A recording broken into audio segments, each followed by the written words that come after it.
Today's guest on the Strategerist is the 19th Chief Master Sergeant of the United States Air Force, JoAnne Bass. In 2020, she made history by becoming the first woman to serve as the highest-ranking enlisted leader in our military. Since retiring, she's formed the Bass Group, where she is taking her lessons from the uniform to the next generation of leaders. Thank you so much, Chief Bass, for being here today. We are so grateful that you've taken time out of your schedule to be here to teach our Stand To Veteran Leadership Scholars, and the director of which is here also, Kelly Ju. Thank y'all both for spending this time. Thrilled to be here. Thank you, Chief Bass. Absolutely. I'm super excited to be here. This is my second time being able to come here. One, I love spending time with the leadership team that is focused on growing and developing all of these veterans to continue doing greatness across our nation. But it's also really wonderful to spend time with my brothers and sisters, who I affectionately call my military family, who I know are doing great things for their communities as well as our nation. They're an impressive group of folks that are really just working hard to make sure the folks that leave service are able to contribute to this country the way we know they can as civilians. And it's inspiring. Yeah, I love it. So tell us about your journey. I mean, in some ways, it is one of the most unique ones in American history. In other ways, it's not. And so can you tell us some about your journey in the military? Yeah. Well, I'll start it off first with kind of going way left of my time in the military. And that was my dad served in the United States Army for 24 years and met my mom, who was a Korean immigrant. And so I always pride myself in that. What an amazing opportunity that being the daughter of a young Army soldier and a Korean mom was able to have the opportunity to serve our nation for over 31 years and rise, to the position that I was able to really lead at. It, just speaks to the goodness of America, especially as we celebrate our 250th. But in that, I did grow up as a military brat. And so I think that was very influential to me. And that influence of being around all different kinds of people from different walks of life, just shaping this young military kid like me. That really did impact the person that I was. And oh, by the way, I grew up pretty old school, where my dad was not going to pay for college. I don't know that he even had the means to do that. And so I always remember him saying 4 years in the military never hurt anybody. And so I thought I would join the military, join the Air Force, do 4 quick years, get a GI Bill, and figure out life. And 4 years turned into 8 years, turned into 14 years, turned into 31 years. Man, that went fast. 4 years into 31 years. Yes. And you became the Chief Master Sergeant, the first female to be in that role, the first Asian American to be in that role. And you led 689,000 personnel in the Air Force. Tell us a little bit about that. Wow. It was an honor and a privilege. Again, what I learned throughout my 31-year career is that every job that you have in life is really a setup for the next job. And so when I think back at my career, the first few years at one assignment and then another and then another, all of those experiences really did collectively give me the skills and the worldview that I needed to lead as Chief Master Sergeant of the Air Force. And by the way, I tell people, like, the Air Force has given me way more than I could ever give it. But it also gave me just the understanding and the humility to know that leading as a Chief Master in the Air Force comes with huge responsibility. You're the voice, you're the advocate, you're the person who really leans into the welfare and the care of our service members and their families. And so I had an opportunity to be that voice on Capitol Hill or to the American public. I had the opportunity to serve and help influence policies that impact our Air Force and also, Department of Defense. And I never took that lightly. It was a huge responsibility, but such an honor. And anybody who serves in senior positions know that We owe our workforce our best. And in the case of serving in the military, we owe our service members our best, but we also owe America our best. And so that responsibility was never lost on me. I've heard many times that the U.S. military is the ultimate meritocracy. And I think this is proof of it. But in your mind, what made you kind of stand out that you were able to kind of keep rising through these different roles? Like, what separated you that really enabled you to do this? I appreciate the question. I don't know that anything separated me. I will break it down to really simplistic, kind of principles. My mom taught me many, many, many years ago, do your job and do it well. And I would offer that applies to everybody, whether you're a service member joining the military and you're in your first couple years, or whether you're serving as Chief Master Sergeant in the Air Force, or whether you're President of the United States. You've got to do your job and you've got to do it well. And I think that is, having that mindset throughout life really did help me. That doesn't mean that you don't have challenges and things like that, but the mindset that I had to have during all of life's challenges, professional challenges, was really that those challenges help grow you, help shift you, and help you develop into the person that you're supposed to develop. I will also say that, care and persistence matter too. I care a lot about our Air Force, and I always have. And as a young service member, I had an opinion about everything, and I don't know that was helpful, and I always had an opinion on how our military needs to be.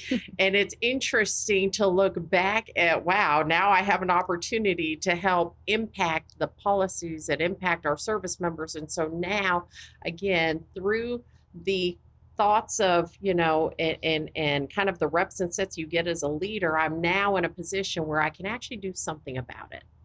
It almost sounds like as a new enlisted, though, you're looking like, how can we do things better? How can we keep improving? For sure. Yeah. Yeah, for sure.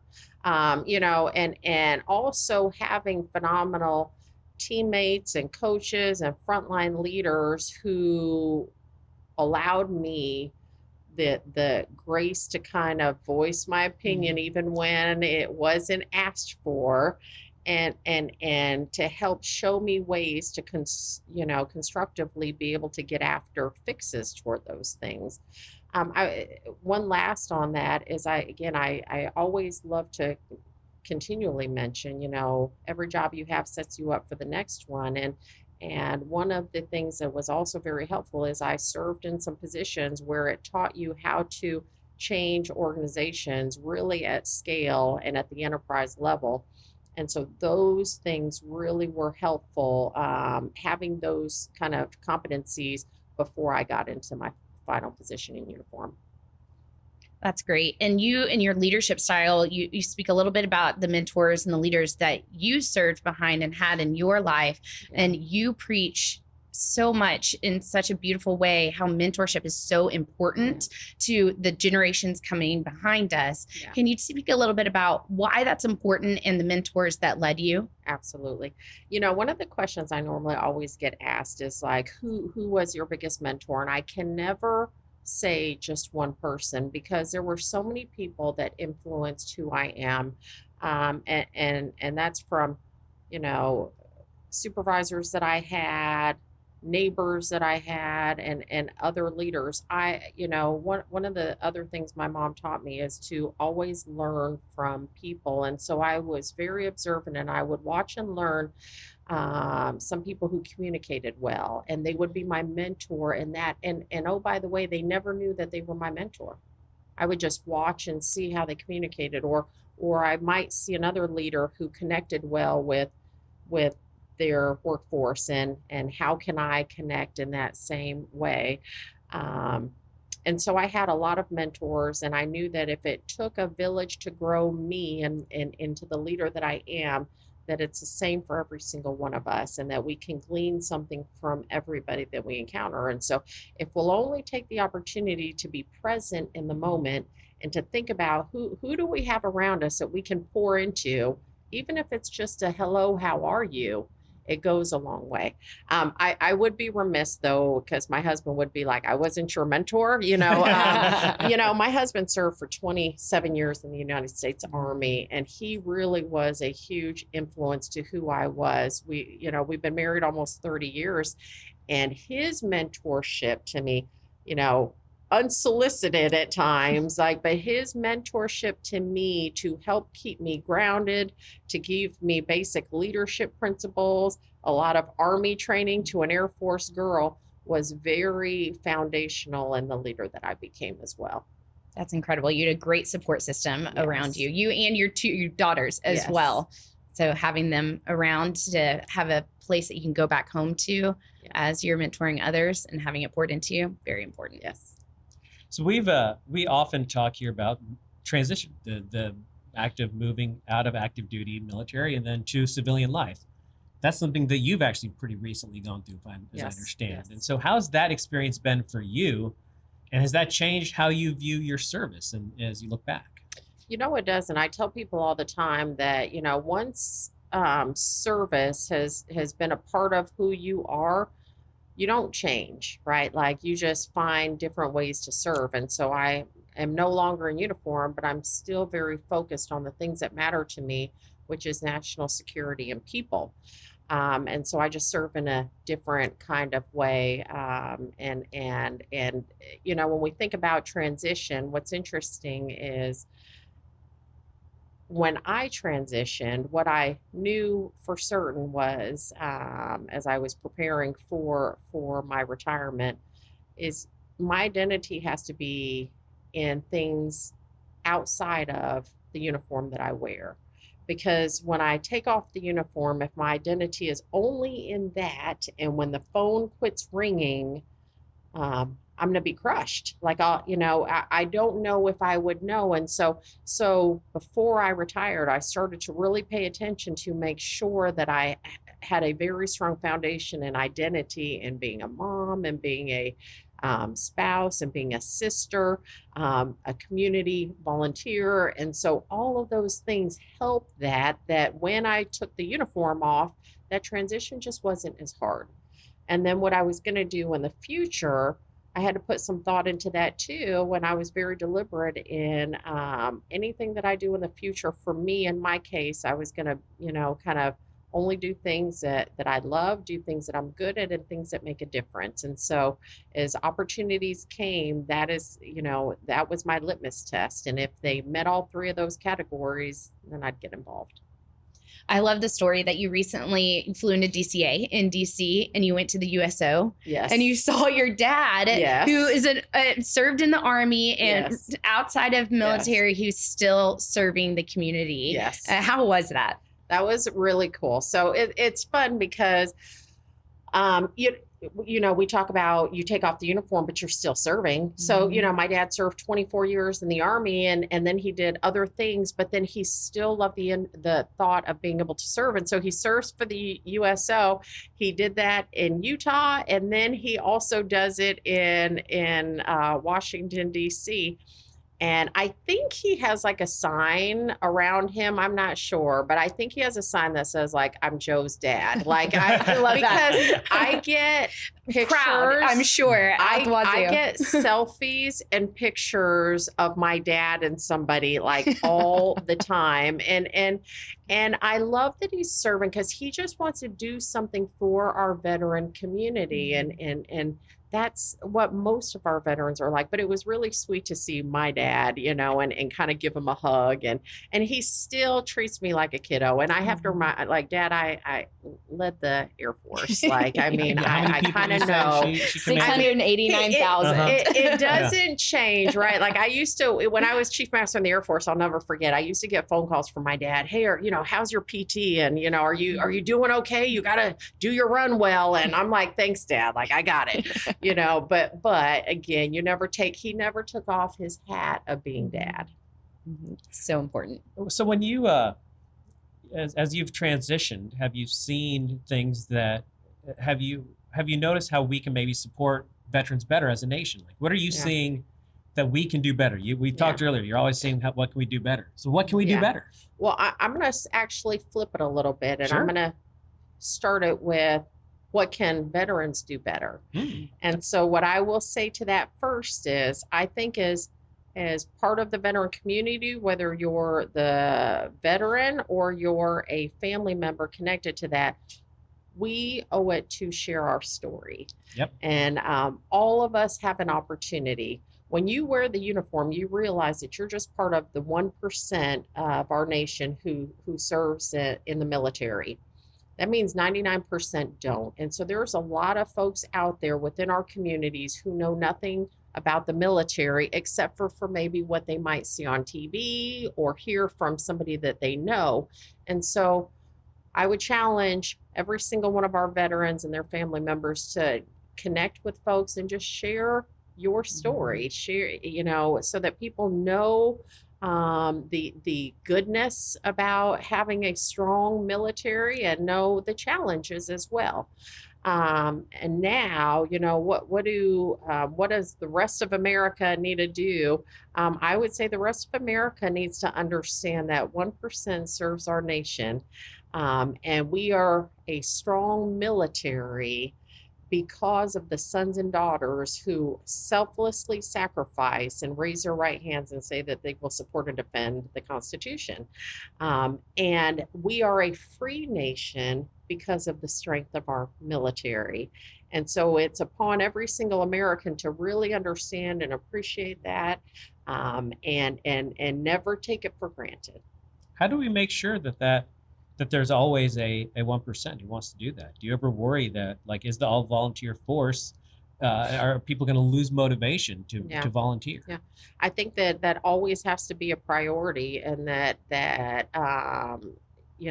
senior leaders within the military services, elected leaders, and leaders who run our nation really do need to keep that at the forefront of making sure that people understand that it's upon all of us to ensure that, again, we are looking at public service in a very broad context, and that we are highlighting the goodness of 4 years in the military. And we need more people like my dad who remind people that 4 years in the military never hurt anybody. Can I ask, it's a question I've been wanting to ask for a while, and I've worked up the courage, if you don't mind. Yes. Movies like Top Gun, what does that, and you're in the Air Force, what does that do for the volunteer ranks? Like, what does it do anything? So I love when movies like Top Gun come out, Top Gun, Maverick, whatever, because what's pretty cool is those are Navy movies, but America doesn't know that. So our recruiting numbers, I just got it wrong. Our recruiting numbers go up in the Air Force because everybody thinks that we all fly. And so anytime we can have media that depicts our military in a good light is always good press for us. And I think we need more of that. As a nation, we have to be thoughtful in kind of what we project, and we need more good news stories, because that is truth. And sometimes media can depict the headlines and the most challenging things, but the truth is we serve in the greatest nation of the world because you have a strong military, because we have amazing people that comprise this nation. You definitely see a lot of young kids in the Hollywood movies that do come out, and they say, that can be me. Yeah. I want that to be me. And that's where you also help build the pipeline. So seeing the numbers go up after Top Gun and Top Gun Maverick, so important. Yeah. And that is our next generation that's coming. How do we grow people? It's through things like that. Air shows, the connective tissue that service members have with their communities in the day-to-day interactions. Those are a lot of different ways. You make a point when you travel, and you travel a lot. When you go to the bases near you, you go see the younger servicemen and women and the airmen. What do you hope that they are learning in the lessons that you have from your leadership style as they raise through the ranks? Well, I'm first going to kind of give a broad shot out to that point on kind of what do I see when I spend time with our service members. I see some of the most talented, brilliant, educated, people serving in our military. I used to tell people all the time, I wish I had a GoPro on so that all of America could see what I see. But that doesn't happen by accident. It happens because nobody and no organization in the world knows how to train, develop, and educate like the United States military. I don't care what branch of service. You can name any organization. Nobody trains 100% of their workforce, but the military does.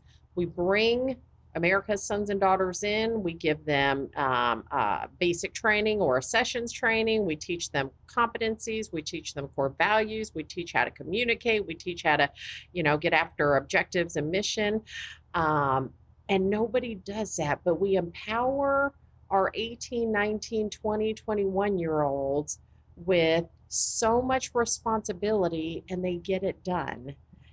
And I'm so deeply proud of our service members. And so that's what I would say about that. What I would hope that maybe, they've gleaned, if they've gleaned anything from me at all, it's kind of just the very basic principles that have kept me going, which is, do your job, do it well. Never forget where you came from, never forget your why, and never quit learning. I think that should be the goal for all of us. Petition to put a GoPro on Chief Bass as she travels around. I'll pay for the GoPro. Like, what else do we need to do to make this happen? We need more good news stories in the world. And I'm telling you, I see them all the time. And it's just not even our service members. I was flying in, as you talk about, I travel. I was flying into Raleigh-Durham just this year, and I saw a young man in uniform, and I couldn't quite see him. I saw the back of him, and I knew that I just wanted to thank him for his service, however short that might have been. But I go and tap him, and I said, "Hey, thanks for your service." But as he turned around, I actually saw that he was wearing a Civil Air Patrol uniform. So he actually didn't really have service to thank. But here's what was cool. He was such a professional young man who'd been in Civil Air Patrol leadership development for probably about 5 years. And you could see the character in him. And what left me encouraged was, here's a young man who, when he finishes high school, we don't know if he's going to go on to a service academy, or if he's going to go to college, or if he's going to go to trade school. What I knew is whatever he's going to do, he's going to crush it. And he's going to make his community better, and he's going to make America better. And he's going to do the same thing for an employer when he leaves. If he goes into service, then an employer will get that. That's at the core of so much of what we're saying too, is these are people you want in your company. Like as a, whether you're a for-profit, a nonprofit, government, like day in and day out, y'all prove that. How do we make sure that employers know that? I think all of us have an opportunity to engage with decision makers in corporate America and different industries. And as we do, we probably just need to highlight the value proposition of what they get when they hire a veteran. I think also bringing in veterans to head some of the leadership development within those organizations and corporations is probably a smart thing to do. As I mentioned, nobody grows leaders the way the United States military does. And so if you want to grow a company, Amazon, Lowe's, Home Depot, Apple, whoever, and you want a strong leadership development pipeline within your company, grab a service member who understands it and allow them to build your leadership development within the company. I want to go back to military families real quick. You mentioned your husband served 27 years in the United States Army, along with your 31 years in the Air Force. You have 2 daughters, one who is just a young little tot on 9/11. You've been able to advocate for a lot of change as it relates to the culture around military families. Where have you seen that growth, and what do you think we have left to do? I think, when it comes to military families, the growth that I've seen is, when you look at kind of the day and age we live in now, we have the opportunity to be connected in a way that is way more advanced than it was than in the early 90s or beyond, right? Like, we have the opportunity to connect through through telephone, through internet, through, whatever means we have, we can connect with each other. And oh, by the way, we don't have to just connect with the folks that are immediately around us, but, as military family members, we can connect with other folks across the globe who are in the same community that we're in. And so I think we've grown a lot in that. I think from a policy perspective, we've grown a lot as well. When I joined the military, by the way, there was a saying that if the military wanted you to have a family, they'd issue you one. That is not what we share with folks today. Here's what we know today, that we recruit the service member, but we retain the family. Mm-hmm. And if we can retain the family, then we're probably going to retain the service member, and it's a win-win. And so, a family's well-being and their livelihood is hugely important to our senior military leaders. And so we are working really hard to ensure that our policies line up with how much we value our families. And I'm really excited about that.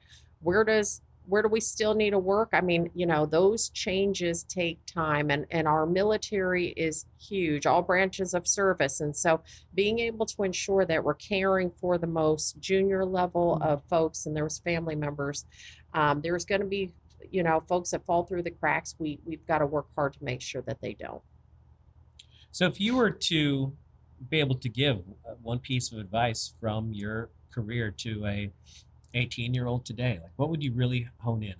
You've said a few times like this, as you've always giving your best, but like you've got a 60-second kind of elevator pitch. What would you? You took my 60 seconds away. it would totally be that. I mean, I have lunch with our most junior folks all the time. They're like, "Chief, what advice?" And I'm like, do what my mom said, And it really is do your job, do it well. The other thing that I would say is, I can't ever give one piece, right? Chiefs aren't short of opinions, by the way. Like I would say, do your job, do it well. I would say, never burn a bridge. I would say, there is no, I in team. And so, and oh, by the way, even when it comes to sports, it's not a singular person that wins, championships. You are only as good as your team. And so never forsake your team. If you're 18, 19, 20 years old, like you've got to focus on you being the best at your trade, but also bringing your brothers and sisters around you along for the ride. And enjoy the journey is what I would say. We never know where our journey is going to lead us. And if we know that everything is a setup for the next thing, enjoy the journey while we have it, and remember that we're never alone. It goes fast. Yeah. And finally, what makes you optimistic today? I think as you said earlier, there's all the bad news in the world that you can pay attention to if you want to. We need to look at the good news. What's the best piece of good news in your mind?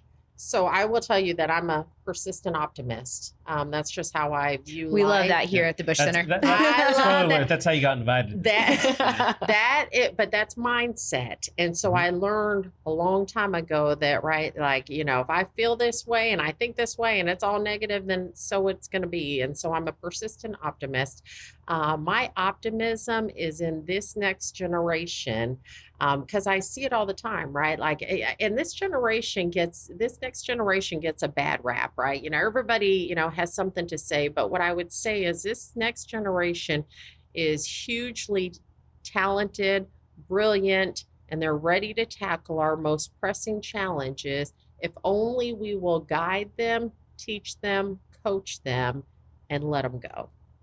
They're going to crush it. Amen to that. Chief Bass, thank you so much for spending this time. Again, you've flown in for all this time at the Bush Center, and appreciate you spending time on this podcast and with our scholars. We have a lot to learn. We really sincerely appreciate it. And of course, thank you for your service. Thank you so much. Thanks for having me. It's always a treat. Thanks, Chief Bass.